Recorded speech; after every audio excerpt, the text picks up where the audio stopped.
जो विषय है धातु संकुल महत्व एवं उपयोगिता, कोऑर्डिनेशन कंपाउंड्स जिन्हें हम मेटल कॉम्प्लेक्सेस कहते हैं, ये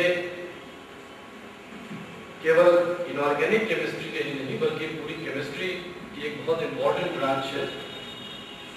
अगर हम इसे देखें तो हमारे शरीर के हिस्से में, हर हिस्से में, पूरे जैविक तंत्र में, प्लांट आप ले लीजिए, एनिमल ले लीजिए, छोटे एनिमल्स ले लीजिए, बड़े एनिमल्स ले लीजिए, इसके हर हिस्से में पाए जाते हैं जिन्हें हम बायो इनऑर्गेनिक केमिस्ट्री कहते हैं। अगर हम उद्योग देखें, रासायनिक उद्योग, केमिकल इंडस्ट्री, तो इसी की एक ब्रांच ऑर्गेनोमेटेलिक केमिस्ट्री, कारक धात्विक रसायन के नाम से विकसित हुई है। पॉलीथीन क्यों इतना सस्ता है, प्लास्टिक क्यों इतना सस्ता है, इतना उपयोगी क्यों है? क्योंकि ये बहुत से कोऑर्डिनेशन कंपाउंड्स एक बहुत अच्छे एफिशिएंट कैटलिस्ट के रूप में कार्य करते हैं। चिकित्सा के क्षेत्र में सिस्प्लैटिन का नाम सभी ने सुना होगा। फोटोग्राफी जो यहाँ चल रही है उसके बारे में, उसके पीछे भी कोऑर्डिनेशन कंपाउंड काम करते हैं। मेटलर्जी है, एक्सट्रैक्शन है, प्यूरिफिकेशन है, शोधन है, उसमें भी कोऑर्डिनेशन कंपाउंड्स का रोल है। लेकिन ये जो प्रेजेंटेशन है, आप सब मित्रजन है, आप सब इसकी बहुत अच्छी जानकारी रखते हैं। जितनी जानकारी मैं रखता हूँ उतनी ही आप भी रखते हैं, हो सकता है आप थोड़ी और ज्यादा रखते हो। लेकिन यह प्रेजेंटेशन मैंने अपने इंटरमीडिएट और बीएससी अंडर ग्रेजुएट स्टूडेंट्स के लिए तैयार किया है, और इसलिए इस पूरे प्रेजेंटेशन में बहुत सी एलिमेंट्री लेवल की बातें हैं। आप इस प्रेजेंटेशन को कृपया उसी नजरिए से देखेंगे कि ये अंडर ग्रेजुएट स्टूडेंट्स के लिए है। आजकल सीबीएसई और आईएससी बोर्ड्स में क्लास 12th लेवल पर और किसी भी यूनिवर्सिटी के अंडर ग्रेजुएट सिलेबस में का ये हिस्सा है, पोस्ट ग्रेजुएशन में तो है ही। तो चूंकि एक शुरुआत आपको करनी है, start with the beginning, to begin with the beginning, तो वहां से हम लेंगे। और इसलिए इस प्रेजेंटेशन को हमने 3 हिस्सों में बांटा है कि आखिर जिन मेटल कॉम्प्लेक्सेस की हम बात करने जा रहे हैं वो क्या है, धातु संकुल क्या है, उसमें जो इंपॉर्टेंट टर्मिनोलॉजी है, लिगैंड्स क्या है, कीलेशन क्या है। तो कीलेशन एक स्टेबिलिटी को जन्म देता है। हमारे मेटल कॉम्प्लेक्सेस, धातु संकुल अत्यधिक स्टेबल हो जाते हैं यदि वो कीलेटेड कॉम्प्लेक्सेस हैं। जितने बायोलॉजिकल सिस्टम में कॉम्प्लेक्सेस हैं जिनकी चर्चा हम करेंगे आगे, हीमोग्लोबिन हो, मायोग्लोबिन हो या क्लोरोफिल मॉलिक्यूल हो, वो सब कीलेट कंपाउंड्स हैं। इसी प्रकार से आइसोमेरिज्म, समावयवता, हम सबकी चर्चा नहीं करेंगे, केवल ज्योमेट्रिकल और ऑप्टिकल, ज्यामिति और प्रकाशिक समावयवता की बात करेंगे, क्योंकि बहुत से कॉम्प्लेक्सेस की जो प्रॉपर्टी है वो उनके आइसोमेरिक नेचर पर डिपेंड करती है। जैसे अभी हमने एक नाम दिया सिस्प्लैटिन, प्लेटिनम के साथ 2 क्लोरीन 2 अमोनिया, डाइक्लोरोडाइमीन या डाइमीन डाइक्लोरोप्लेटिनम, जो कॉम्प्लेक्स का जो सिस आइसोमर है वह कैंसर के इलाज में काम आता है, लेकिन ट्रांस आइसोमर किसी एक फॉर्म में, DRL फॉर्म में एक्टिव है। इसी तरह हालांकि ऑर्गेनिक मॉलिक्यूल भी ऑप्टिकली, अगर वो ऑप्टिकली एक्टिव है, उनका एक आइसोमर, इसी को हम एसिमेट्रिक सिंथेसिस कहते हैं, कि एक पर्टिकुलर आइसोमर, इनैंशियोमर मेडिसिन के काम में आता है, बाकी दूसरा नहीं। इन सब चीजों को भी देखेंगे, लेकिन उस व्यक्ति को जरूर याद करेंगे जो इस कोऑर्डिनेशन केमिस्ट्री का जनक है, अल्फ्रेड वर्नर। उन्होंने क्या सिद्धांत दिया और कैसे वो कोऑर्डिनेशन कंपाउंड्स की थ्योरी डेवलप हुई, उसकी भी हम लोग थोड़ी सी बहुत संक्षेप में मैं चर्चा करूंगा, समय कम है। दूसरा एस्पेक्ट है जैविक तंत्र में धातु संकुल। इसमें कुछ बायोलॉजिकल सिस्टम में पाए जाने वाले इंपॉर्टेंट मॉलिक्यूल्स की संख्या हरी अनंत हरी तथा अनंता की तरह है। बहुत मॉलिक्यूल्स है, अगर हम नाम लेने लगे तो शायद कई घंटे गुजर जाएं, लेकिन बहुत इंपॉर्टेंट मॉलिक्यूल्स का हमने यहाँ जिक्र किया, बहुत संक्षेप में करूंगा। क्लोरोफिल है, हीमोग्लोबिन, मायोग्लोबिन, साइटोक्रोम। इसमें से कुछ कॉम्प्लेक्सेस ऑक्सीजन कैरियर का काम करते हैं, कुछ इलेक्ट्रॉन ट्रांसपोर्ट का काम करते हैं। हालांकि उसके पीछे पूरी इनऑर्गेनिक केमिस्ट्री है कि जिंक हाइड्रोलाइटिक एंजाइम्स के रूप में पाया जाएगा, आयरन ऑक्सीजन कैरियर के रूप में भी पाया जा सकता है और इलेक्ट्रॉन ट्रांसफर के रूप में पाया सकता है, लेकिन जिंक इलेक्ट्रॉन ट्रांसफर का काम नहीं कर सकता है। वजह सिंपल है, क्योंकि जिंक की केवल एक वैलेंसी +2 है, वह दूसरे ऑक्सीडेशन स्टेट में चेंज नहीं हो सकता, इसलिए जिंक कभी भी इलेक्ट्रॉन ट्रांसफर प्रक्रिया में हिस्सा नहीं ले सकता। ये तो खैर उसके पीछे की केमिस्ट्री है। मुझे लगता है कि बीएससी लेवल के बच्चों को बहुत ज्यादा इस प्रोसेस को समझने की जरूरत नहीं है, इसलिए हमने इसका जिक्र भी इस प्रेजेंटेशन में नहीं किया है। फिर तीसरा है धातु संकुलों की उपयोगिता।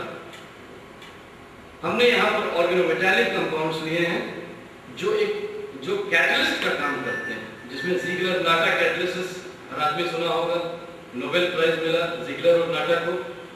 इसी तरह चिकित्सा के क्षेत्र में है, उत्प्रेरकों के साथ साथ धातुओं के निष्कर्षण और शोधन में है, एनालिटिकल केमिस्ट्री विश्लेषणात्मक रसायन में है और फोटोग्राफी में।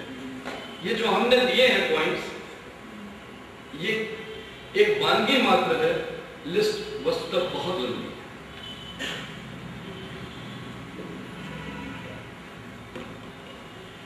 तो सबसे पहले हम शुरुआत करते हैं कि कोऑर्डिनेशन कंपाउंड्स हैं क्या। कोऑर्डिनेशन कंपाउंड्स, जिन्हें हम धातु संकुल कहते हैं, मेटल कॉम्प्लेक्सेस, उन सारे कॉम्प्लेक्सेस में एक सेंट्रल मेटल एटम होगा या आयन होगा और उससे कुछ इलेक्ट्रॉन डोनेटिंग ग्रुप्स, इलेक्ट्रॉन प्रदाता समूह लगे होंगे, जिन्हें हम लिगैंड्स कहते हैं। ये लिगैंड्स पॉजिटिवली चार्ज भी हो सकते हैं, हालांकि बहुत कम है। नाइट्रोसिल उसका एक एग्जांपल है। नाइट्रोसिल का मैं एग्जांपल इसलिए ले रहा हूं क्योंकि नाइट्रोसिल कॉम्प्लेक्सेस मेडिकली बहुत इंपॉर्टेंट मॉलिक्यूल्स। इसी तरह नेगेटिवली चार्ज आयंस और neutral molecules. Negative charge ions का example chloride, cyanide, oxalate, sulphate ये हो सकते हैं। न्यूट्रल मॉलिक्यूल में अमोनिया हो सकता है, वाटर हो सकता है, इथाइलिन डाइएमीन हो सकता है और यहां तक कि एल्कीन मॉलिक्यूल हो सकते हैं जो पाई डोनर्स। अब लिगैंड का क्लासिफिकेशन हम इस तरीके से भी कर सकते हैं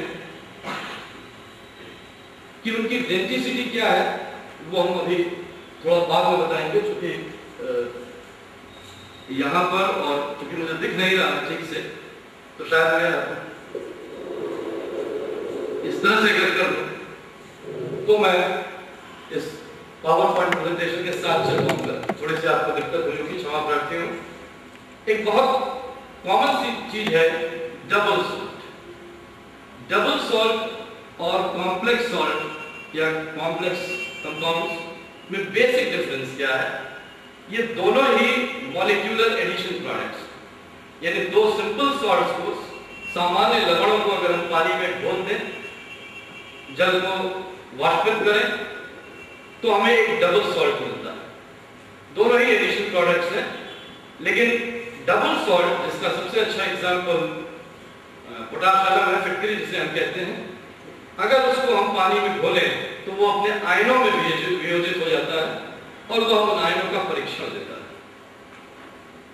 जैसे आप फिटकरी अगर पानी में घोलें तो वो पोटेशियम का, एल्युमिनियम का, सल्फेट का परीक्षण देगा, लेकिन इसके विपरीत अगर हम किसी कॉम्प्लेक्स कंपाउंड को पानी में घोलें तो वह प्रायः, मैं यहां शब्द इस्तेमाल कर रहा हूं, प्रायः वह अपने आयनों का परीक्षण नहीं देता है जिनसे वो निर्मित होता है।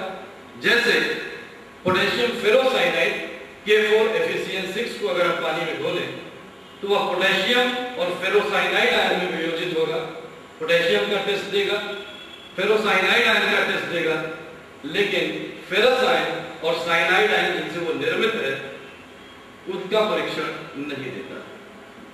इसका मतलब ये हुआ कि शायद मेटल और लिगैंड के बीच में किसी खास प्रकार की बॉन्डिंग है। इन आयंस को हम कॉम्प्लेक्स आयन कहते हैं और शुरुआत में जब एल्फ्रेड वर्नर ने या और वैज्ञानिकों ने जॉर्गेनसन वगैरह ने कॉम्प्लेक्सेस की स्टडी की तो किस तरह की बॉन्डिंग है, किस तरह का बंधन है इनके बीच में समझ में नहीं आया और इसी वजह से जटिलता की वजह से इनका नाम जटिल लवण या कॉम्प्लेक्स कंपाउंड कहा गया। वर्नर, जिन्हें हम फादर ऑफ कोऑर्डिनेशन कंपाउंड्स कहते हैं, बेसिकली ऑर्गेनिक केमिस्ट्री में ट्रेन थे, लेकिन बाद में उनका रुझान इनऑर्गेनिक कोऑर्डिनेशन कंपाउंड्स में हुआ और उन्होंने अनेक कंपाउंड्स बनाए। उन्होंने ऑप्टिकली एक्टिव ज्योमेट्रिकल आइसोमर्स और ऑप्टिकल आइसोमर्स का भी निर्माण किया। उसकी चर्चा थोड़ी देर बाद अभी हम लोग करेंगे। तो मूल में यह है कि जो धातु संकुल है उनमें एक सेंट्रल मेटल एटम होता है या आयन भी हो सकता है और वो इलेक्ट्रॉन प्रदाता लिगैंड से घिरे होते हैं। अभी हमने चर्चा की कि लिगैंड्स का क्लासिफिकेशन हम नेगेटिव चार्ज मतलब चार्ज के आधार पर भी कर सकते हैं, इनकी डेंसिटी, इनकी दृढ़ता के आधार पर भी कर सकते हैं। लिगैंड चूंकि इलेक्ट्रॉन पेयर देते हैं इलेक्ट्रॉन का, इसलिए ये लुईस बेस की तरह काम करते हैं और मेटल चूंकि इलेक्ट्रॉन पेयर एक्सेप्टर होता है तो लुईस एसिड की तरह काम करता है। तो नॉर्मली हम कोऑर्डिनेशन कंपाउंड्स को लुईस एसिड बेस प्रोडक्ट मान सकते हैं। कई बार लिगैंड ऐसे हैं जो अनेक एटम्स के मोड से लिंकिंग कर सकते हैं। जैसे साइनाइड है, अगर वो कार्बन से मेटल से जुड़े तो उसे हम साइनाइड लिगैंड कहेंगे। अगर वही लिगैंड नाइट्रोजन से जुड़ रहा है तो आइसोसाइनाइड लिगैंड कहेंगे। इसी प्रकार NO2 है, अगर वो नाइट्रोजन से जुड़ रहा है तो नाइट्रो लिगैंड, ऑक्सीजन से जुड़ रहा है तो नाइट्राइटो लिगैंड। ऐसे बहुत से एग्जाम्पल हैं। HCN है, थायोसाइनेट, आइसोथायोसाइनेट। इस तरह के लिगैंड को हम एम्बीडेंटेट लिगैंड कहते हैं। एक टर्म और है जिसे हम फ्लेक्सीडेंटेट लिगैंड कहते हैं। फ्लेक्सीडेंटेट लिगैंड वो है जो कभी मोनोडेंटेट लिगैंड का काम करता है और कभी बाइडेंटेट लिगैंड का काम करता है, यानी वो अपनी डेंसिटी चेंज करता है।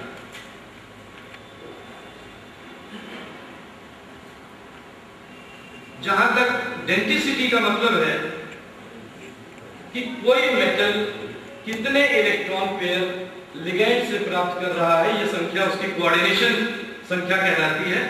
अगर कोई लिगैंड मेटल को एक इलेक्ट्रॉन पेयर दे रहा है तो उसे हम एक दंती लिगैंड, मोनोडेंटेट लिगैंड कहेंगे।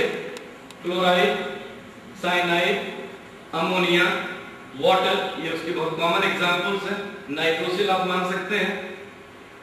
अगर कोई लिगैंड दो इलेक्ट्रॉन पेयर दे रहा है तो उसे बाइडेंटेट लिगैंड। इथाइलिन डाइअमीन उसका बहुत अच्छा एग्जांपल है, ऑक्सलेट है। ग्लाइसिनेटो लिगैंड है। इसी प्रकार 3, 4, 5 या अन्य दंती लिगैंड भी हो सकते हैं। हेक्साडेंटेट लिगैंड यानी एक ऐसा लिगैंड जो 6 इलेक्ट्रॉन पेयर दे मेटल को, जिसे हम हेक्साडेंटेट लिगैंड कहेंगे। उसका सबसे अच्छा example EDTA, ethylene diamine tetra acetic acid. ये है। डेंसिटी एक बहुत इंपॉर्टेंट कॉन्सेप्ट है कोऑर्डिनेशन केमिस्ट्री में। जो भी लिगैंड एक से ज्यादा इलेक्ट्रॉन पेयर देते हैं उन्हें हम पॉलीडेंटेट लिगैंड कहते हैं और इन्हीं लिगैंड्स को कीलेटिंग लिगैंड भी कहते हैं। कीलेटिंग लिगैंड मेटल के साथ एक, ये इस डायग्राम में कुछ बाइडेंटेट न्यूट्रल भी हैं, कुछ एनायनिक भी हैं, और हेक्साडेंटेट लिगैंड EDTA का स्ट्रक्चर दिया हुआ है। इसी प्रकार जैसे मैं कह रहा था कि जो पॉलीडेंटेट लिगैंड है वो जब एक से ज्यादा इलेक्ट्रॉन पेयर मेटल को देते हैं तो वो एक चक्रीय संरचना जिसे कीलेट रिंग कहते हैं उसका निर्माण करते हैं। EDTA एक हेक्साडेंटेट लिगैंड है, ये 5 कीलेट रिंग्स का निर्माण करता है। पाया ये गया है कि किसी भी कॉम्प्लेक्स में जिसमें कीलेट रिंग पाए जाए, जिन्हें हम कीलेटेड कॉम्प्लेक्सेस कहते हैं, जितने अधिक कीलेट रिंग्स होंगे उतने अधिक उनकी स्थान, उनकी स्टेबिलिटी होगी। इसका मतलब ये होगा कि अगर किसी कॉम्प्लेक्स में 2 कीलेट रिंग्स हैं तो वह 1 कीलेट रिंग वाले कंपाउंड से ज्यादा स्टेबल होगा, जिसमें 3 कीलेट रिंग है वो 2 वाले से ज्यादा स्टेबल होगा। EDTA लगभग सभी मेटल के साथ कॉम्प्लेक्स बनाता है।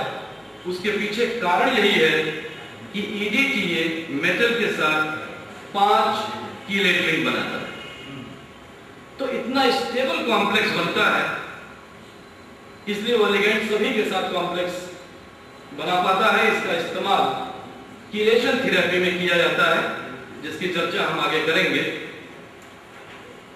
क्यों स्टेबिलिटी बढ़ती है?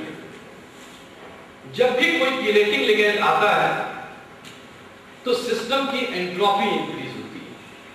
जैसे अगर हम EDTA का एक मॉलिक्यूल मिलाएं मेटल कॉम्प्लेक्स में, तो जब वो एक कॉम्प्लेक्स बनाएगा तो वो बाकी 6 मोनोडेंटेट लिगैंड्स को रिप्लेस करेगा।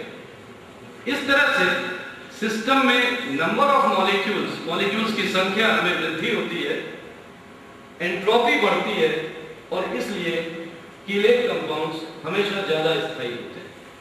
Chelation effect is basically an entropy effect. यहां तक पाया गया है कि जिन रिएक्शंस में एंथैल्पी अनफेवरेबल है उसमें भी कीलेशन प्रभाव अपने दम पर रिएक्शन को खींच ले जाता है। यानी इतना जबरदस्त प्रभाव कीलेशन का है। तो कीलेशन मुख्य रूप से एक एंट्रोपी प्रभाव है।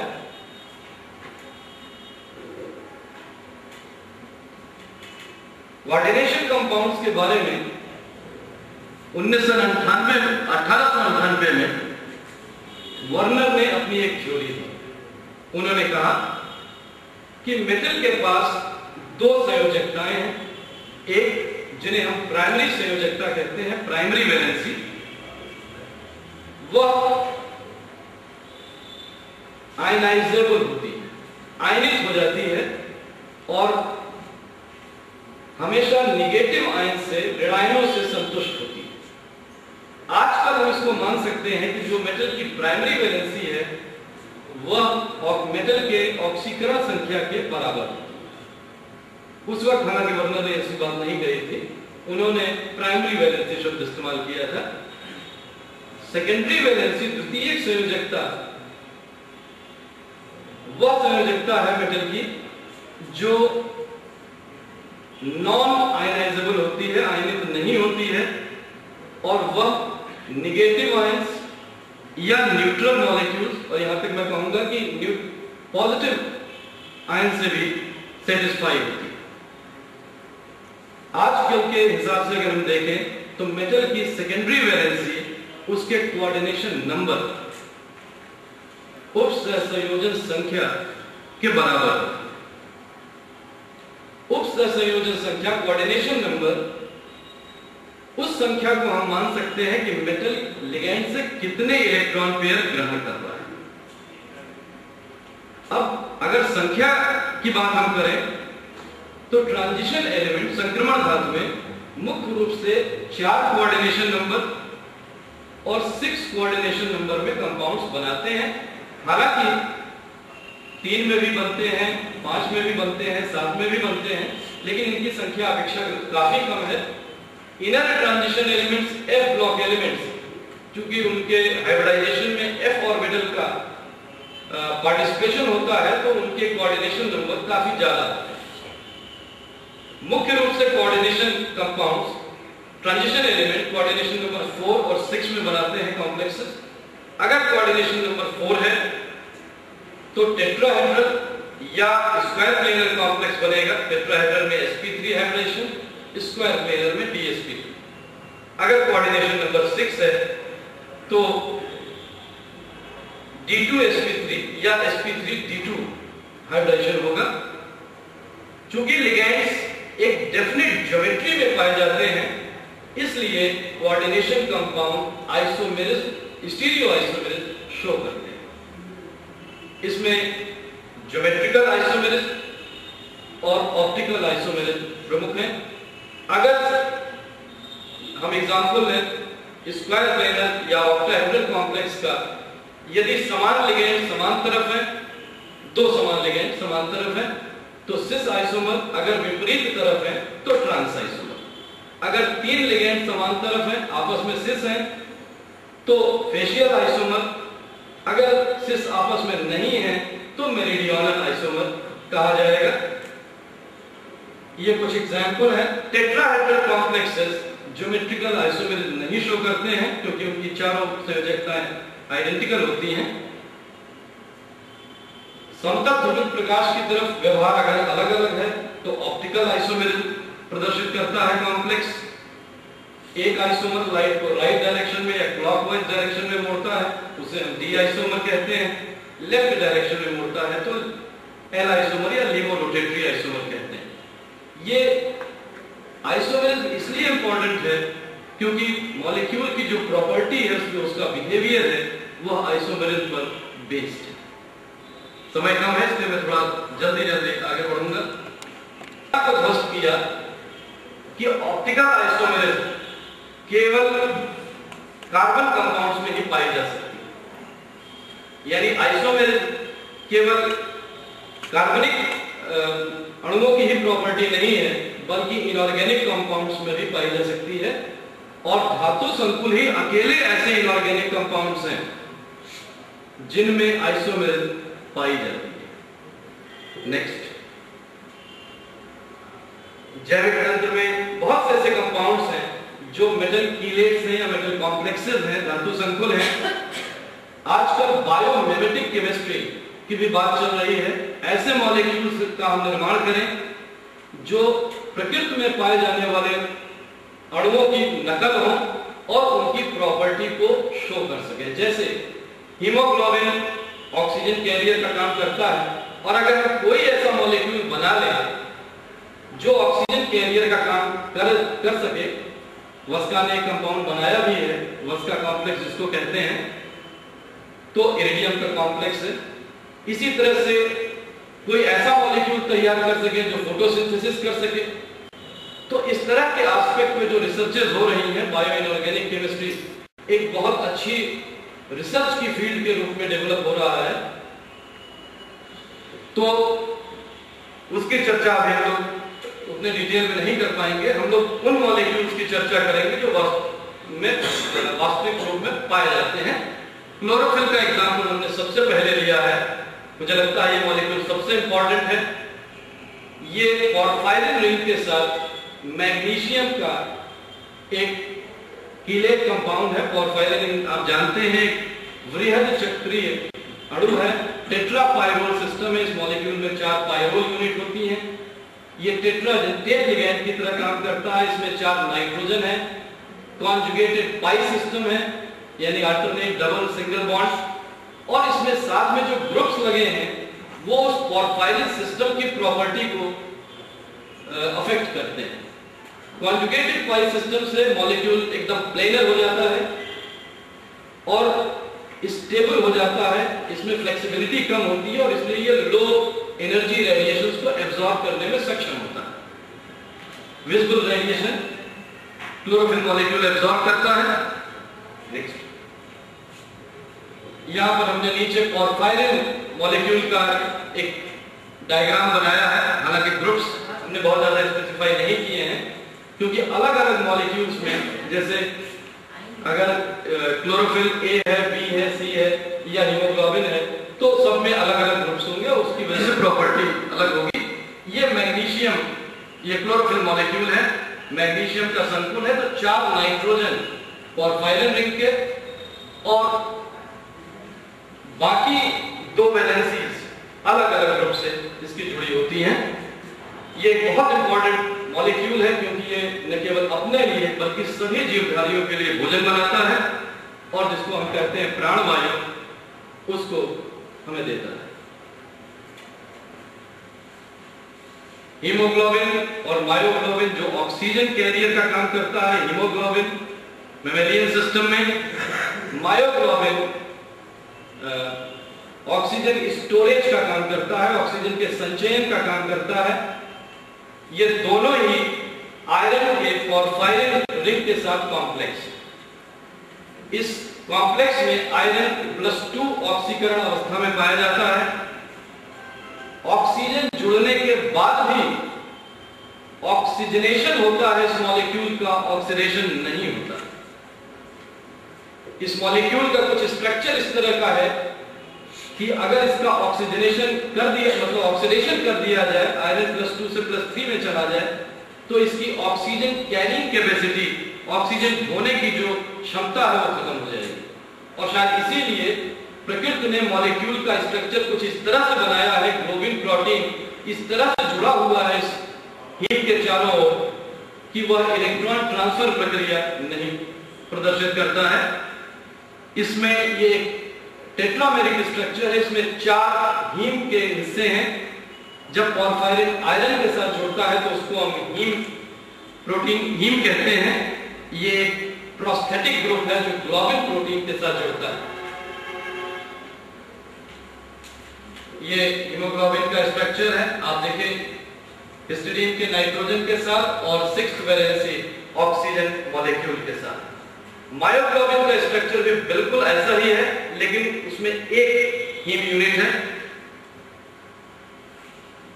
और ये ऑक्सीजन के स्टोरेज का काम करता है। फेफड़े में जहां ऑक्सीजन ज्यादा होती है वहां हीमोग्लोबिन ऑक्सीजन के साथ रिएक्ट करता है और मसल्स में या सेल्स में जहां ऑक्सीजन कंसंट्रेशन कम होता है, क्योंकि मायोग्लोबिन में एफिनिटी ज्यादा होती है उसके स्ट्रक्चर की वजह से, तो वहां पर मायोग्लोबिन काम करता है। लेकिन ये दोनों ही रिवर्सिबल बाइंडिंग करते हैं।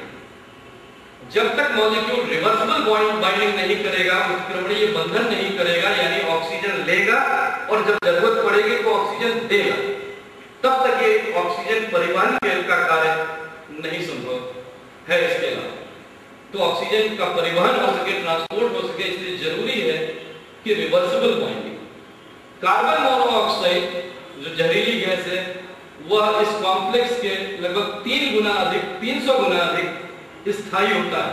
इसीलिए अगर CO मॉलिक्यूल जुड़ गया हीमोग्लोबिन के आयरन के साथ तो वह निकल नहीं पाता है और इसलिए एक सफोकेशन की स्थिति पैदा करता है और कभी-कभी उससे डेथ भी हो जाती है। साइटोक्रोम भी आयरन का कॉम्प्लेक्स है, पॉरफायरिन रिंग के साथ है, लेकिन इसमें आयरन +2 या +3 में चेंज होता रहता है और इसलिए यह इलेक्ट्रॉन ट्रांसफर प्रक्रिया में काम करता है। क्लोरोप्लास्ट में और फोटोसिंथेसिस के समय और माइटोकॉन्ड्रिया में रेस्पिरेशन के समय ये काम करता है। फोटोसिंथेसिस में भोजन का जहां निर्माण होता है, श्वसन में उसी भोजन का ऑक्सीकरण होता है और हमें ऊर्जा मिलती है। हीम एरिथ्रिन ये भी आयरन का एक कॉम्प्लेक्स है, लेकिन ये नॉन हीम यानी इसमें पॉरफायरिन रिंग के साथ कॉम्प्लेक्स नहीं बना है। आप देखिए हिस्टीडीन मॉलिक्यूल के साथ है और ये इलेक्ट्रॉन ट्रांसफर खासतौर से लोअर मैरीन इनवर्टिब्रेट्स जो समुद्री जीव हैं निम्न श्रेणी के, उनमें ये ऑक्सीजन ट्रांसपोर्ट का काम करता है। फेरिडॉक्सिन, विब्रिडॉक्सिन ये नॉन हीम है यानी पॉरफायरिन नहीं है, चित्र से स्पष्ट है। आयरन सल्फर प्रोटीन है और हर आयरन 4 सल्फर से, इनऑर्गेनिक सल्फर से जो सिस्टीन से जुड़े हैं, ये टेट्राहेड्रल एनवायरनमेंट में पाए जाते हैं।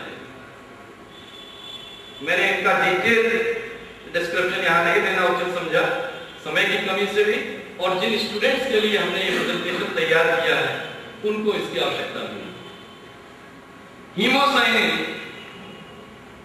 कुछ मॉलस्क अगर आप लें और आर्थ्रोपोडा फाइलम के जो है, जैसे लॉबस्टर्स हैं, क्रैब्स हैं, ऑक्टोपस है, इनका ब्लड ब्लू होता है, नीले रंग का इनका खून है। और उसकी वजह यह है कि जैसे मैमल्स के केस में हीमोग्लोबिन ऑक्सीजन कैरियर है, रेड कलर हमें उसको मिलता है, यहाँ पर हीमोसाइनिन ऑक्सीजन कैरियर का काम करता है। हीमोसाइनिन कॉपर का एक कंपाउंड है, मतलब मेटल कीलेट है, मेटल कॉम्प्लेक्स है, जिसमें कॉपर +1 और कॉपर +2 ऑक्सीडेशन स्टेट में चेंज होता रहता है। कॉपर +1 हम जानते हैं D10 सिस्टम है, कलरलेस है, रंगहीन होगा।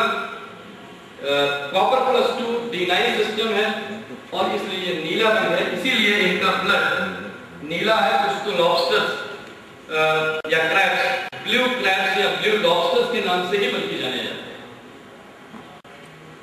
विटामिन B12 कल उसकी चर्चा हो रही थी, बहुत ज्यादा हम उसके बारे में नहीं चर्चा करेंगे। ये अकेला विटामिन है।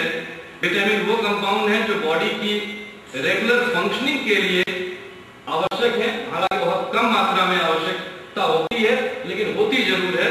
अगर कमी हो तो डिफिशियंसी डिजीज कहलाती है, हालांकि अधिकता से भी एक डिजीज होती है। कमी की वजह से ये परनीशियस अनीमिया है और ये कोबाल्ट +3 का एक कॉम्प्लेक्स है, लेकिन पॉर्फायरिन रिंग के साथ नहीं, उसी के जैसा मिलता जुलता एक संरचना है जिसे हम क्लोरिन रिंग कहते हैं। क्लोरिन रिंग पॉर्फायरिन से मिलती जुलती संरचना है, लेकिन थोड़ा सा उसमें डिफरेंस है, अलग अलग ग्रुप्स लगे होते हैं। अगर आप टेट्रापाइरोल के बीच में देखें तो उसमें भी कार्बन की इसमें कमी है, पॉर्फायरिन में कार्बन इसमें ज्यादा है।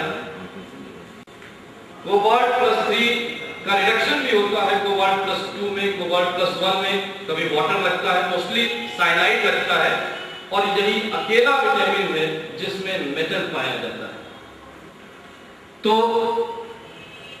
इसका भी बहुत महत्व है। जब कोबाल्ट को पॉर्फायरिन में अटैच करके देखा गया तो यह पाया गया कि उसको ऑक्सीडेशन नहीं हो पा रहा, रिडक्शन नहीं हो पा रहा, और इस तरह से यह निष्कर्ष निकाला गया, मतलब जो मॉलिक्यूल्स के स्ट्रक्चर हैं वो इस बात का भी संकेत करते हैं कि जीवन की उत्पत्ति कैसे हुई। बायोमॉलिक्यूल्स जो जैविक तंत्र में इस तरह के मॉलिक्यूल्स हैं, इनकी संरचना अत्यंत जटिल है, इनकी कार्यविधि अत्यंत जटिल है, लेकिन अगर हम इनका अध्ययन करें तो जीवन की उत्पत्ति कैसे हुई है इसकी भी हमें थोड़ी जानकारी मिल जाती है। एंजाइम्स आप जानते हैं बायोकेटलिस्ट है, जैविक तंत्र में पाए जाने वाले उत्प्रेरक हैं। दो हिस्से हैं, एक प्रोटीन है जिसे एपोएंजाइम कहते हैं, दूसरा नॉन प्रोटीन पार्ट है जिसे प्रोस्थेटिक ग्रुप कहते हैं। इस प्रोस्थेटिक ग्रुप में या तो अकेला मेटल होगा या कीलेटेड फॉर्म में होगा। इसमें बहुत बड़ा समूह है, हम बहुत संक्षेप में केवल दो का नाम भर लेंगे, एक कार्बोनिक एनाइड्रेज और एक दूसरा कार्बोक्सीपेप्टाइडेज। ये दोनों ही एंजाइम जिंक +2, जिंक का एक ही ऑक्सीडेशन स्टेट है, +2 में टेट्राहेड्रल कॉम्प्लेक्स बनता है। अलग अलग केसेस में अलग अलग समूहों से जुड़ा होता है। कहीं पर ये कार्बोक्सीपेप्टाइडेज है, ये पेप्टाइड चेन को कार्बन टर्मिनस से एक एक करके अमीनो एसिड निकालने में कैटलिस्ट का काम करता है। स्ट्रक्चर इसका भी टेट्राहेड्रल है। नेक्स्ट, अब हम उन कॉम्प्लेक्सेस की तरफ जाएंगे जो जैविक तंत्र के अलावा है, यानी जैसे ऑर्गेनोमेटालिक कंपाउंड्स हैं, कुछ ऑर्गेनोमेटालिक हो भी सकते हैं, इसके अलावा नहीं भी हो सकते हैं, जिनका अन्य क्षेत्रों में उपयोग है, जिन्होंने केमिकल इंडस्ट्री की, जिनको हम नींव का पत्थर मान सकते हैं, बेडरॉक मान सकते हैं। एक है उसमें कीलेशन थेरेपी। कीलेशन थेरेपी क्या है, पहले आप ये देखें कि बॉडी में बहुत से मेटल्स हैं, कुछ उसमें आवश्यक हैं, कुछ कम आवश्यक है, कुछ तो जहरीले भी हैं, लेकिन सबका एक बैलेंस है। जो मेटल आवश्यक मेटल हैं, एसेंशियल मेटल हैं, अगर वो भी ज्यादा अधिक संख्या में पाए जाएं, आवश्यकता से अधिक उनकी मात्रा हो, तो वो भी अनेक बीमारियों को जन्म देते हैं। दो का एग्जांपल मैं लूंगा, जैसे आयरन बहुत सारे एंजाइम्स में, बहुत सारे सिस्टम्स में पाया जाता है, लेकिन आयरन अगर ज्यादा है तो सिट्रोसिस और कॉपर, ये भी तमाम मेटल एंजाइम्स में है, वो भी अगर अधिक है तो विल्सन डिजीज कॉज करता है। तो हम कीलेटिंग लिगेंड का इस्तेमाल करके हम बॉडी में इंजेक्ट करते हैं, या तो ओरल या इंजेक्शन के थ्रू इंट्रावेनस, और ये chelating ligand in excess metal ion के साथ कॉम्प्लेक्स बनाकर बॉडी से इनका डिस्पोजल, इसे ही हम कीलेशन थेरेपी कहते हैं। कई बार ब्रेन में मर्करी की अधिकता की वजह से ऑटिज्म रोग होता है, लेकिन इसके साथ एक समस्या ये है कि जो कीलेटिंग लिगेंड हैं ये स्पेसिफिक नहीं होते। जब ये कॉम्प्लेक्स बनाएंगे तो ये अनेक मेटल्स के साथ, जो भी अधिक होगा उसके साथ कॉम्प्लेक्स बना लेंगे। तो रिसर्च इस बात की चल रही है कि ऐसे कीलेटिंग लिगेंड्स की खोज हो सके, उनका निर्माण हो सके जो मेटल स्पेसिफिक, कि आयरन को निकालना है तो आयरन ही निकले, कॉपर न निकले। चिकित्सा के क्षेत्र में सिस्प्लैटिन एक बहुत अच्छा एग्जाम्पल है, कैंसर के इलाज में काम करता है। जैसा हमने कहा था, इसका ट्रांस आइसोमर इनएक्टिव है। इसी तरह आयरन और रुथेनियम के कुछ कार्बोनिल कॉम्प्लेक्सेस वैसोडाइलेटर का काम करते हैं, धमनियों को चौड़ा करते हैं, और इससे जो हृदय और धमनियों की बीमारियां हैं उनसे बचाते हैं। कैटलिस्ट बहुत इफिशिएंट, जो तमाम ऐसे मेटल कॉम्प्लेक्सेस हैं जो बहुत इफिशिएंट कैटलिस्ट हैं, सक्षम उत्प्रेरक हैं, उसमें ज़ीगलर और नाटा के द्वारा जो विकसित किया गया था टिटेनियम टेट्राक्लोराइड और ट्राई इथाइल एल्युमिनियम, इस कैटलिस्ट ने रूम टेम्परेचर पर सामान्य ताप और दाब की अवस्थाओं पर इथाइलिन का पॉलीमराइजेशन पॉलीथीन और प्रोपाइलिन का पॉलीमराइजेशन करके पॉलीप्रोपाइलिन नामक प्लास्टिक बनाया था। इस कैटलिस्ट ने प्लास्टिक्स को इतना सस्ता कर दिया कि आप किसी भी दुकान पर अगर पॉलीथीन मांग लीजिए तो बिना झिझक के 2-4 पॉलीथीन आपको वैसे ही दे देता है।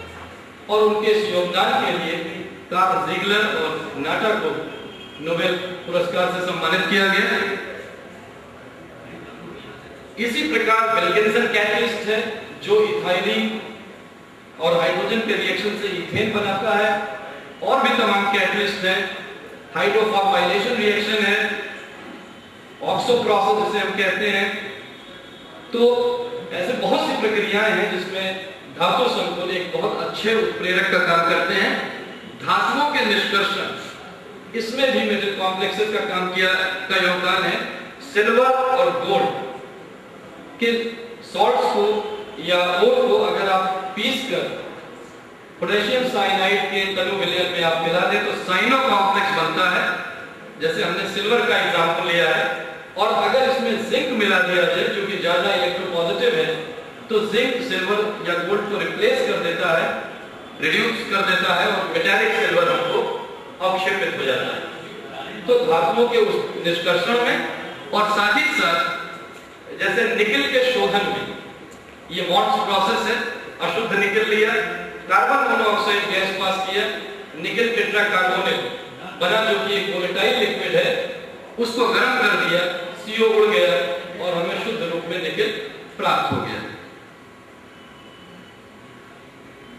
कैल्शियम और मैग्नीशियम हार्ट वाटर में पाया जाता है। इनके डिटर्मिनेशन के लिए EDTA के साथ हम टाइट्रेशन करते हैं। तो एनालिटिकल केमिस्ट्री में भी इस्तेमाल है, फोटोग्राफी में भी इसका इस्तेमाल है। फोटोग्राफिक प्लेट पर सिल्वर ब्रोमाइड की कोटिंग होती है, जो एक्सेस सिल्वर बचा रह जाता है, लाइट जब पड़ती है तो मेटालिक सिल्वर में रिड्यूस हो जाता है। जो सिल्वर ब्रोमाइड अनरिएक्टेड है, उसका यदि हम सोडियम थायोसल्फेट के साथ क्रिया कराएं, ये किसी भी फोटोग्राफिक टैब में ये काम होता है, तो सिल्वर का थायोसल्फेट के साथ कॉम्प्लेक्स बनता है जो कि सॉल्युबल है वाटर में, और उससे हम जब वॉश करते हैं तो वो निकल जाता है। तो फोटोग्राफी के प्लेट में भी, फोटोग्राफी के क्षेत्र में भी धातु संकुलों का उपयोग है। नेक्स्ट, और मैं तो यहां तक कहूंगा कि बायोलॉजी से लेकर नैनो टेक्नोलॉजी तक आप किसी भी क्षेत्र में चले जाइए, धातु संकुलों का उपयोग है। मुझे ये समझ में नहीं आता कि किस क्षेत्र में उपयोग नहीं है। मैं तो यहां तक कहूंगा कि संभवतः सभी क्षेत्रों में धातु संकुलों का उपयोग है, उनकी महत्ता है और ये एक अत्यंत महत्वपूर्ण योग है।